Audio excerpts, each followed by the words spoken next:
Hello, fans, and welcome. It's finally here, the inaugural season for the Utah Hockey Club, and the Two Line Pass podcast will be there with you for every game.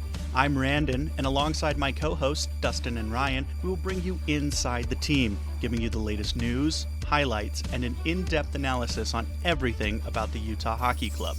Welcome to another episode of the Two Line Pass.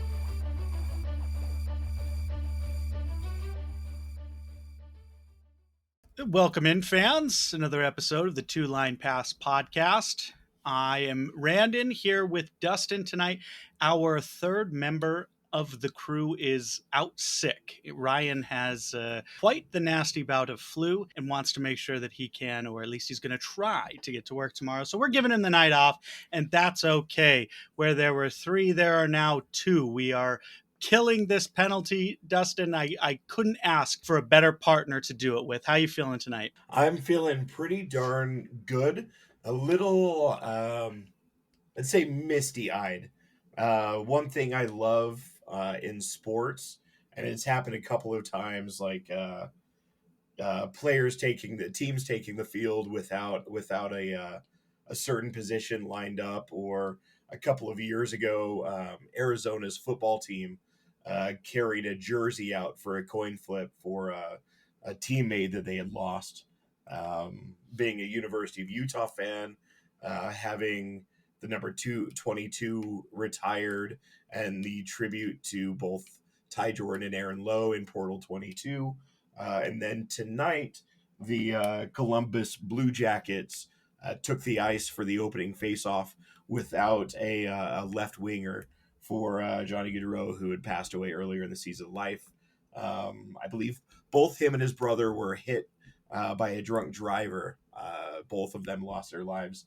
Lives lost way too early. And I like to say, I find a special place in my heart for those types of touching moments. So a little misty-eyed tonight, but we're okay. Absolutely. Gaudreau was a very talented hockey player, and the hockey world lost a great person and a great player. And it's one thing to mention, too, because there was a lot of talk about in the home opener how it was the most beer sales of any Delta Center environment. Guys, if you're going to go to the game and you're going to drink, or go anywhere, you're going to drink, man, it's so easy to have somebody take you home. In today's day and age, there is no excuse for driving while drunk or intoxicated. It's so easy to get an Uber. It's so easy to get a Lyft. It's so easy to get a friend. Utah, I do believe the tracks and front runner run late. They can get you to stations, get your head clear. Like, guys, come on, just be smart when you're here, because that guy that ended up hit him, I think he was well over twice the legal limit, and it's just no excuse, guys. So very sad moment for the hockey world, and a very touching tribute tonight. So hearts go out to the Gaudreau family and the Columbus Blue Jackets organization. And now we turn our attention to the Utah Hockey Club. Just 4 games into the season, there is a lot to talk about. You've heard us break down each game in the post-game shows, but we want to talk about the season as a whole and what's to come. There's a lot of things happening, and I like to extrapolate what's going to happen at game 82 based on just these 4 games. 4 games is an excellent sample size to make an inference like that, and I'm going to tell you who's going to win the division. I'm going to tell you who's not going to win the division, because we already know based on these games. But no, while there's still so much hockey left to be played, Dustin, there are some bright spots and some needs improvements on this team, and I think a lot of them are what we share. But I want to talk. Let's talk about the brightest spot first, if that's okay. We're going to talk about Dylan Guenther, league leading still at 5 goals. Are you surprised at his output this early in the season, Dustin? I mean, I'm not surprised. He's very good, and he's very gifted offensively. The Utah Hockey Club posted a TikTok, actually, asking players who they thought was going to score the first goal of the season, and our captain himself said that it was going to be Dylan Guenther. I don't. It is a little surprising to me that the leading scorer in the entire league is a second line forward. but that's very impressive. It shows that he's taking advantage of every single minute that he's on the ice, and very impressive, very gifted. And also what I've liked this season, and it doesn't show up nearly as much because like goal scorers get all the attention, is Logan Cooley with 5 assists as well. Very impressive offensively, this team. Absolutely, and they're line mates there on that second line, and both Logan Cooley and Dylan Gunther play on the power play. So you're going to continue to see them a lot, and I hope that Dylan Gunther continues to produce these numbers because we knew he was going to be good, right? We knew. I think we all had him as a 30 goal scoring or at least right about there, between 25 and 30. We weren't sure how his sophomore year was actually going to go, but they're paying him to score those goals. And I think we're going to see him continue to blossom into a 40, potentially even 50 goal scorer over the next few seasons. But he's just been so good and so fast, and his shots are so quick, and he hustles to the puck, and he's not afraid to get in there too and try to put away the trash and get those garbage goals too. We talk a lot about his quick wrist shot, but he can attack the net too and put away some rebounds if a goalie is foolish enough to give them to him.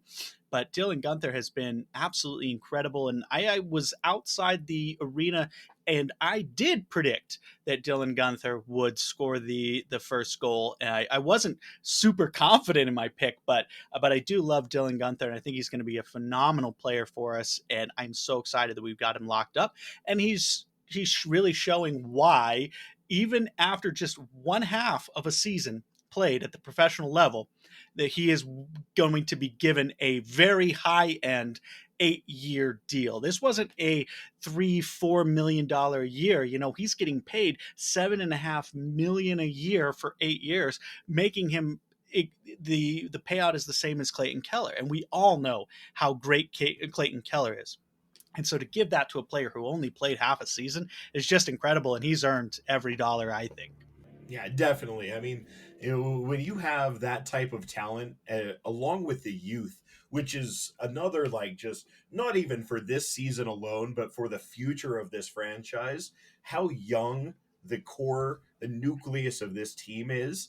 This, if this team continues along the trend that they're on currently, especially if they make the playoffs, like I believe all three of us, along with Ryan, believe they're going to do, and they make the playoffs, like the future of this team is only going to be brighter because of how good and young the core of this team is. Yep, absolutely. And that's the bright spot is Dylan Gunther, only 21 years old, which is very impressive because in hockey you just don't see those young guys break into the NHL all that often. Of course, you've got the elite of the elite who do, but it's much more likely that you're going to see your prospects get to their 22, 23, even 24 sometimes before they even start their first NHL game. So excellent bright spot for Dylan Gunther. And you talked about also Logan Cooley, his line mate on that second line. I think if we're going to give a hustle award, I think it's got to be a short list, and Logan Cooley's got to be on that list. Through these 4 games, he has just played with tenacity and hustle, and he's giving himself an opportunity to create plays with his defensive ability and his defensive speed.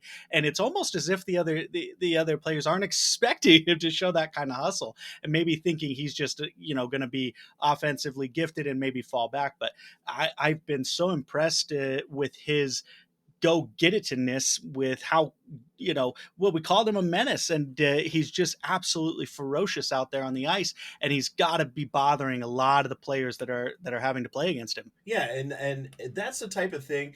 If you play a sport in the state of Utah, and you play that type of way, just giving the extra effort, like pressing harder and for like just doing that little extra that other players don't always give, fans in Utah are going to love you. I mean, it's been that way for years with the Utah Jazz. The Jazz had a guy a handful of years ago. His name was Damari Carroll, and he was that type of, like, fans would call him like a junkyard dog. Like, he was the one diving after balls and just giving that extra effort. And that's the type of player that this community, this state, absolutely falls in love with. And if Cooley keeps playing the way that he's playing, and we called him out after the opening game where I believe it was like a 5-on-3 penalty kill that Utah. No, actually, I don't remember if it was 5-on-3, if it was just a penalty kill. But Logan Cooley was like pressing into into Utah's zone to keep the puck. I'm sorry, into the opposing team's zone to keep the puck out of Utah's zone. Just that extra effort. He's going to sell a lot of jerseys in this state, and he's going to become a fan favorite if he keeps playing that way. Absolutely. He's just done so much throughout the first four games. And another, obviously, the offensive talent is there. So 16 goals for, they do believe it's third best in the NHL currently, with only behind the New Jersey Devils and I forget who else, but certainly the most goals in the Central Division at 16. So Utah's got a lot of offensive weapons, and none more important than Clayton Keller, the captain, who has 3 goals and 3 assists through these first 4 games. And that game winner against the New York Rangers, I don't know what the Rangers defense was actually thinking or what they were doing. That did they not realize that that was Clayton Keller? Because if you watch that goal again, fans, you see Clayton Keller come around the net and then they just back off almost as if they just want to witness the greatness that is Clayton Keller. And maybe that's what they did. But Clayton Keller absolutely put that top shelf over Shesterkin, and it was absolutely a beautiful goal. And he has just been so good and so important through these first 4 games, and the 6 points to show for it. But gotta love the way the captain's playing through these early games, on especially on this crucial road trip, where taking 2 of the 3 so far on that road trip has just been, I think, incredible to watch. It has been, and I think we talked about it. We talked about it in the post game about how they just let Keller take that puck from behind the net in front of it, and then just sort of set up his shot to go top shelf right there. And I believe Ryan shared a picture with both you and I of a Rangers defenseman just sitting there looking at it like he just realized, oh my god, we just let him completely alone, didn't we? Just so a lot of really good things, especially offensively for this team. I want to move to the other side, to the back line, to the news that we heard this morning. GM Bill Armstrong on the radio with Hans Olsen and Scott Gerard addressing the future of Sean Durzi, who exited the last game with an injury. He is out for the foreseeable future, is the term that he used on the radio. So we don't know exactly how long it's going to be, but it's going to be likely a while. Brandon, I want to know, how is Utah going to fill that hole? Very difficultly or poorly. It's not going to be easy to lose a guy like Sean Durzi. He's our the second of the first pairing with Mikhail Sergachev, and I will be 100% honest. I have not been impressed with Mikhail Sergachev's pure defensive ability. He's produced on the offensive side, but a lot of defensive lapses, in my opinion, in terms of position awareness. And Sean Durzi has really stepped up and kind of filled that gap there. So the question then becomes, who's going to play with Sergachev? Now, when Durzi went out, it was Kolyanchuk who filled in that role on the even strength side. Now, on the penalty kill, Sergachev plays with Ian Cole. So, do you put the question will become, do you break up the Valimaki Kesselring pairing, which they did not do at all in that game against the Devils? So that pairing stayed. They're their second pairing, and I think they will stay. So Robert Bortuzzo is the defenseman who's going to come in and be our sixth defenseman, right? He's on the team. He's just been a healthy scratch. We only need to run 6 defensemen per game. So Robert Bortuzzo is going to come in. Here's the problem. Robert Bortuzzo is 35 years old. So is Ian Cole. So if you put Ian Cole and Robert Bortuzzo on a line together, you have the oldest defensive pairing currently in the NHL at a combined 70 years old. The next was 70 or 69. I I don't know how that's going to work. So I I don't know if Kolyancic goes up to the first line. I don't know if Ian Cole jumps up to the first line, but it's if he doesn't, and I suspect it will be Kolyancic who will, and Ian Cole and Robert Bortuzzo will play that third line. I expect them to play not a lot of minutes, which the first two lines are going to have to play heavily until, obviously, like your sign suggests, until John Marino comes back. The each week that Sean Durzi's out, that is a huge loss for an already struggling defensive team in Utah. Now, just to play a little bit of devil's advocate to the point that you're making, how many minutes do you think, total on ice minutes, do you think the third line defense is actually going to have to play? And is there an argument to be made for the age and experience uh, being a benefit for an older third line back line where they know what they're doing, they know what's expected of them, as long as they're not asked to be on the ice for too long based on their age? Is there an argument to be made that that could actually be beneficial for the team? There is an argument to be made. So through the first four games, that third defensive pairing on even strength has played for just over 26 minutes. So divide that by four. What are we at? 6.5, 7 minutes a game, even strength. So you're doing okay now. The one problem is Utah has taken so many penalties. I think that is skewed because their penalty kill defensive pairing has had to be on the ice so many times. So I think what you're not completely wrong.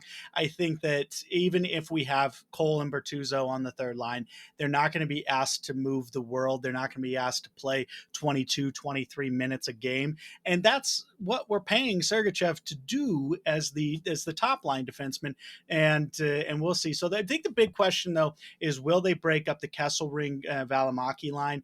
And I'm going to predict the answer is no. So look for Vladislav Kolyachonok to make the jump to the first line pairing, and Cole and Bortuzzo to stay on that third line. And we hope Sean Durzi comes back soon. I would not like us to go past Thanksgiving without Sean Durzi. That will not be good unless John Marino comes back. And even if he does, I mean, I don't think Marino was a guy we were looking at to be the top line defenseman either. I projected him to be a solid third line defenseman. So the injury to Sean Durzi really hurts. But maybe we get to see Maverick Lamoureux come in. He probably won't play too much, but maybe a healthy scratch. You never know. He's a bright young star, and he will be good in the future. But he'll be in Tucson for most of the year, if not all of the year, and likely for at least half the year next year. So we'll see how that plays out with how long Durzi's out. I was just going to add, ideally, we get Durzi back because John Marino is probably still at least a few, if not several weeks away from returning. But even when he does come back, like he just got traded to the team. He doesn't he hasn't skated with this roster before, and he wasn't here for training camp either. So he's going to be coming into a team that he hasn't even been on ice with, and it's not as if he's just going to fall right into place and exactly know what's going on, where he's supposed to be, how to play off his lines partner. So you'd rather get Durzi back, but I mean, adding Moreno is going to be a boost, but he's not going to solve the problem that's created by missing Durzi. No, not at all. And it's one of those things. Utah's kind of in this awkward point. If you're a Utah Utes fan, like the stress and the of like unknown injuries, right? An indeterminate length of injuries, and that's where we're at with Sean Durzi. Is we just know that it's an upper body injury, and we just know that he's going to be out for the foreseeable future, and that we don't know what that means yet. I don't believe he's officially on the IR yet, so that's, I guess, a good sign. But yeah, I don't expect to see him back in the month of October. So we'll see. So with the NHL, just to clarify on a rule set, I'm more familiar with like the NFL, where if you go on injured reserve, you have to miss at least 6 games. I believe you're going to be out for at least 6 weeks. How does that rule work in the NHL if you get added to like an actual injury list, added, removed from a roster as an injured player?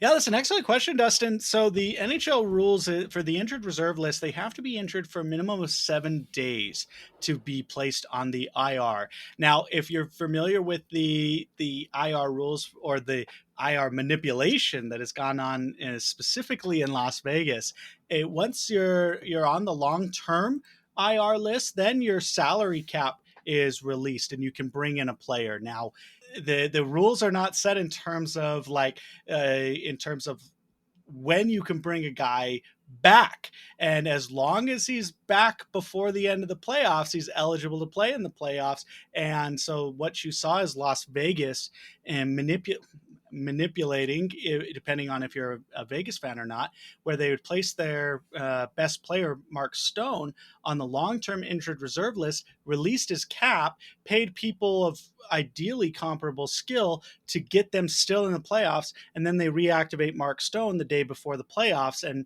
boom. So they don't have to lose out on anything.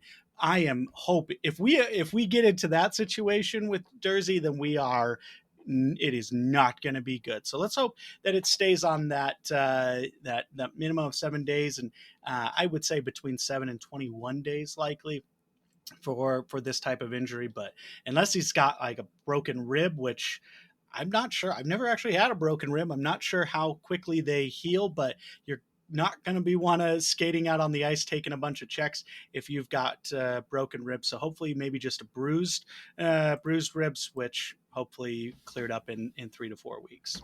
Yeah, I don't know about ribs. Broken bones usually take 4 to 6 weeks. I know I broke a finger in a very hardcore football game a while back, and it took it was 6 weeks, and it's typically for broken bones is a 6 week recovery process, but it may be a little bit different for the ribs because they're around such vital organs. Maybe it's a little bit longer, but hopefully it's not going to be that long.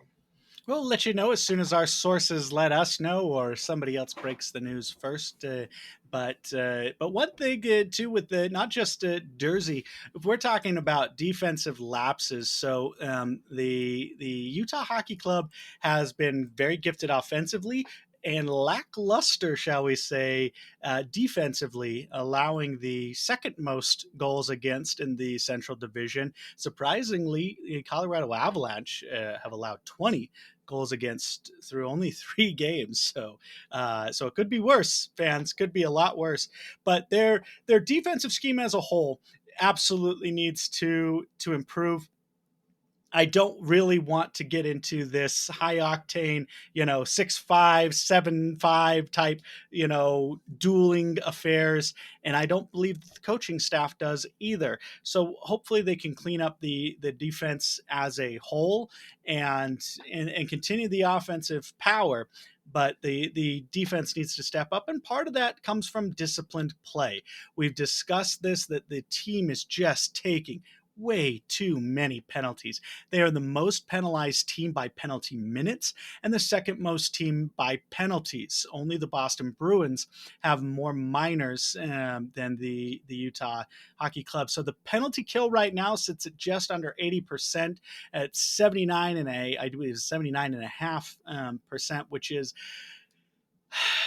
not, I mean, it's not like the worst that it could possibly be, but the elite penalty kills are all above 90%.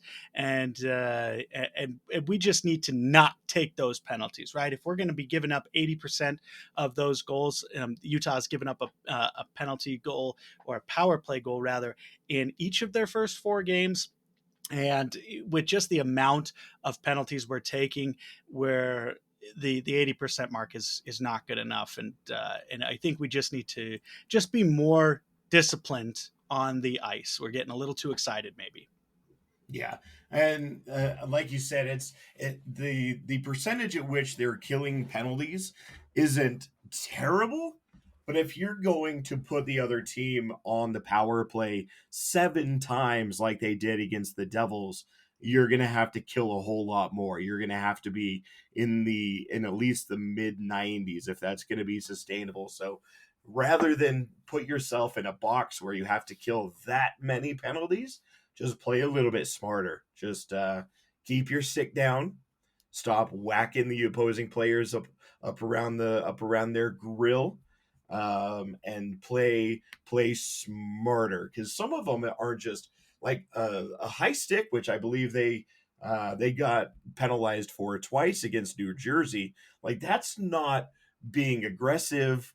That's not like trying to play tough, because they got out hit something like 30-6 against the Devils. Like Utah was not aggressive or physical in that game at all, but they were still waving their sticks around like they're casting spells in Hogwarts. So let's keep our sticks down, don't go to the box as much.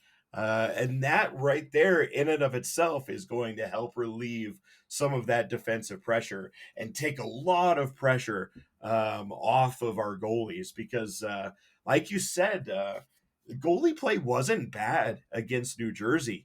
But when you face 33 shots on goal, like you're not going to be able to stop that many. Like the save percentage was 90, above 90, and just you're not going to be able to save that many shots. And when the offensive game just isn't clicking like it was not against New Jersey, you're going to find yourself digging some big holes when the perfect storm of facing a bunch of penalty kills along with your offense not jiving.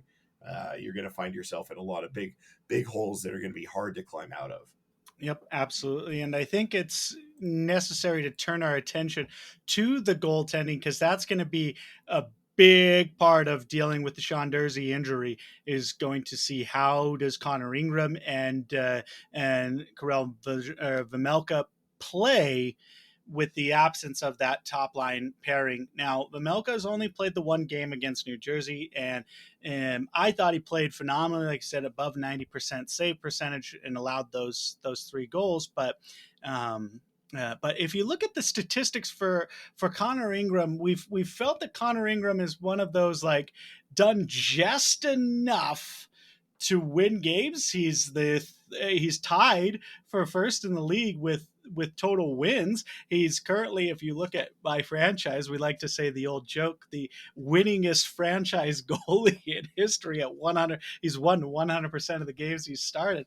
But if you just look at his raw stats, you would not believe it. Like, Dustin, if I gave you these stats at the end of the year, okay, save percentage 87.4% with a goals against average of 3.54. If you knew nothing else but just those two stats, how would you say the season went?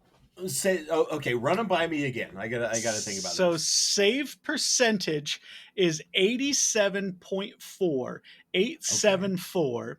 Goals against 3.54. Ooh. Um, I think that would put Utah about where they were last year. I think Utah would be good, but not great, and just on the outside looking in of the playoff picture.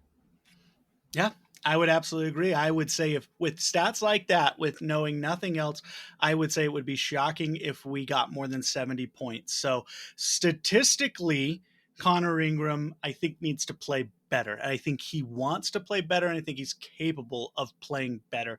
Maybe hasn't gotten a lot of help on the defensive end, has had to make some incredible saves and has done so. Highlight reel saves, but I I hate to say this, but generally speaking, when you're making highlight reel saves, it's because somebody was out of position defensively, or you got beat defensively and put your goaltender in a position where he had to make a highlight reel save to keep out the goal. So, as fans, we love it. We love to see those exciting highlight reel saves.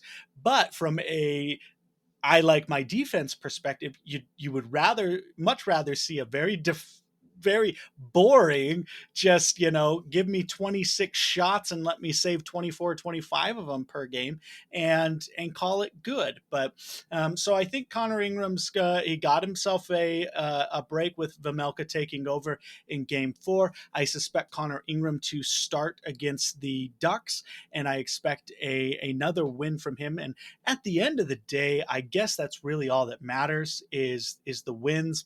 But we've also got the over under on shutouts to worry about, and we almost all of us took the over of 7 shutouts. So how do you feel about overall? How do you feel about Connor Ingram's play this season so far? I mean, it hasn't been great. Admittedly, it has not been great. Um, there have been, I mean, obviously, if you're going to give up a goal that just hits the boards and takes a crazy bounce as you're trying to play the puck behind the net, like there's nothing that Connor can do about that. But he does need help from his from his defenseman. We talked about 2 goals. I believe it was against the Rangers. One where Kerfoot was just pressed too far against the blue line and gave an open shot to his man. And then another one where Sergachev just didn't press his man and gave his man an open look in the net. And both of those were shots that maybe Ingram should be stopping anyways, because it's not like there was a bunch of traffic in between him. They were just shots on net that I would expect Connor Ingram to save. But that doesn't mean that his defensemen don't also have to help him out and play better and not give up those clear shots. So I think it's a team effort. Connor hasn't been great. He hasn't been bad, but the defense needs to be better as well. Absolutely, absolutely. I think the Edmonton Oilers style of hockey, the we're just going to simply score more than you and, damn everything else. I don't like that style of hockey. It's very exciting hockey, but obviously it hasn't won a championship yet. And while we're on the subject of the Edmonton Oilers, once again, really struggling to open the season 0-3. Last year, they were obviously towards the bottom of the basement in the beginning of the season, and then they just turned it on. So that's the important thing to note this early in the season. It's hard to jump the gun, but I'm going to do it. And I want to say one thing: the Colorado Avalanche absolutely suck. And I've seen teams suck before, but they were the suckiest bunch of sucks that ever sucked. But Ryan and I have an ongoing joke, Dustin. I don't know if you've caught on, but I said that the Colorado Avalanche are going to live and die by Nichushkin, and he is currently out because he's serving his suspension for violating his player probation for partying a little too much. So, suspect once they get him back, things are going to go great. But currently the Central is wide open, of course, with the exception of the Dallas Stars and the Winnipeg Jets, who are both playing phenomenal hockey. Obviously, they both have the 2 best goalies in the Central. We talked about this in our rundown of the Central. Connor Hallebuck for Winnipeg and Jake Ottinger for Dallas, 2 of the best goalies in the league, but certainly the 2 best in the Central. And both have played phenomenal, and it's just a matter of workload at this point. Hopefully, the Winnipeg Jets continue to work Hallebuck into the ground. They win the regular season, then they suck during the playoffs. That's something that I think Utah has an advantage about, and I hope they don't go too overboard with it, but they do have that 1-2 punch in Connor Ingram and Vamelka, and I think other teams aren't that stable in their backup position, where I don't want to play pure split reps. I don't want them to each get 41 starts. That's not healthy in my opinion. I'd like to see Connor Ingram get 60. I'd like to see Vamelka get 22, and then we're sitting good. But the fact that Vamelka can handle the workload, I think, is going to help Utah where other teams are going to struggle. But have you had a chance to see your old team, the Stars? Have you had a chance to look at the Central at all, or any thoughts in general about the Central Division? Utah in 3rd place in the Central, by the way, 3rd place. The Stars currently 4-0-0, undefeated. But needed a shootout to beat the Sharks tonight. So maybe that's a little bit of fool's gold, that undefeated record right there. I mean, you give up 2 goals to the Sharks. I mean, they're a glorified ECHL team, and you give up 2 goals to them in the same period, and then you need a shootout. You can't even win it in the 3-on-3 overtime. You need a shootout to beat the Sharks. Overrated, I say. Overrated. 4-0-0 doesn't mean what it used to mean. And also as we're talking about the Oilers and their 0-3 start, currently down 2-0 to the Flyers in the first period, so they could move to 0-4. So a little bit of craziness going on so far for the teams that are supposed to be good, with the overrated Dallas Stars and the Oilers. Well, I think I'm kind of in line with your thinking that I think Dallas's paper tigers and Orion would not be happy about that, as I released my way too early power rankings for the Central Division internally to the two line pass team.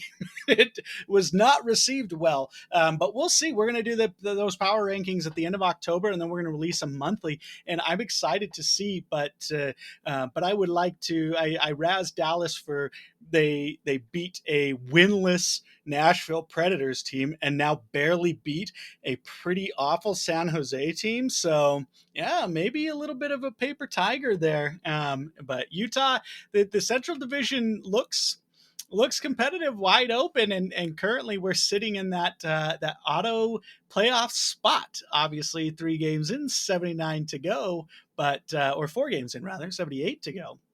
But I am liking where we're at in this season. But Dustin, are there any other general thoughts that you want to talk about for this Utah Hockey Club for I, 4 games in? but before I talk about that, I do want to mention also, you said something about the Stars beating Nashville. The Stars only beat Nashville 4-3. Nashville gave up 7 goals to the freaking Kraken tonight. So just lends more to the paper tiger argument. So I think we're on the right track. But let's see. The next week we have Anaheim and Boston, which is Mm-hmm. going to be a highlight of just penalty minutes after penalty minutes if this season is continues along the trend it's already been on, and then close out the week with the Ottawa Senators, which I believe is actually technically next week, but we'll play that before we record our next weekly episode. So those are the 3 games we get to see before it happens, and I'm going to predict Utah goes 2-1 in those 3 games. Yep. I'm right there with you. I predicted us to beat Anaheim and beat Ottawa and lose to Boston. But he said Boston's a very undisciplined team. Currently, Boston's sitting at 2-2, and penalty minutes playing a huge part in that. So that one, I think it's at home, so it's the second home game. Liam O'Brien's going to be there. He's probably going to fight somebody. Boston is a scrappy fighting team. You It's just a want him to fight somebody so you can hit your over. You I just every do. game I want fights. I want to hit my over. What do we got him on the team for if not to punch people in the face? He's Yeah, he's on the actually. team because he won the press conference. We've addressed this ad nauseum. But I thought he was on. He won the press conference because he promised to fight. He's actually just. He's been impressive, though. All things considered, we've talked about it before. But either way, if you have tickets to the Utah Boston game, you are in for some exciting hockey. Hopefully, it doesn't devolve into complete madness, but you're going to see some fireworks. So exciting news there, and exciting to look forward to. Yeah, if you have tickets to that game, you better be ready to hear that inferior PA announcer saying, "This is another Utah Hockey Club SOS staffing shorthanded situation." I don't even know if it's sponsored by SOS Staffing, but the Grizzlies used to be, so that's what I'm calling. That's one thing I've noticed about the NHL, and I did not expect it, but they don't do that. Not really. He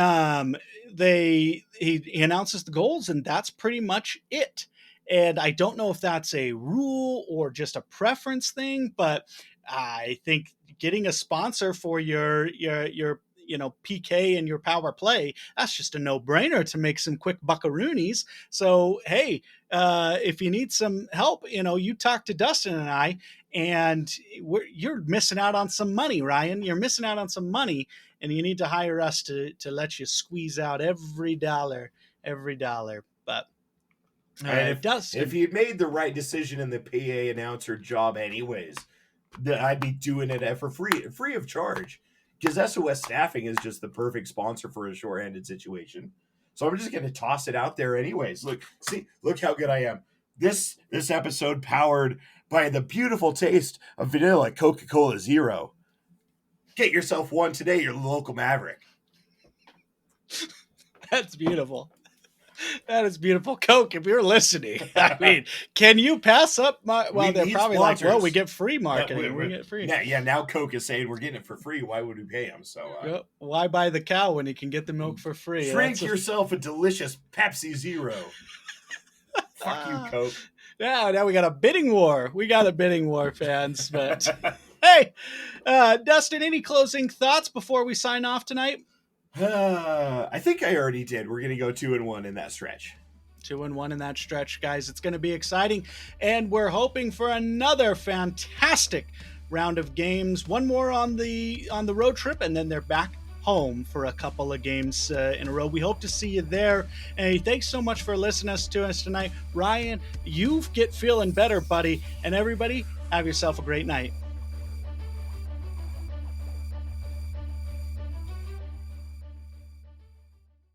Thank you for listening to another episode of the Two Line Pass podcast. Please follow us on Twitter at the Two Line Pass. You can follow Dustin at Highlights Ute. You can follow Randon at TLP Randon and Ryan at Carnes Ryan 0420.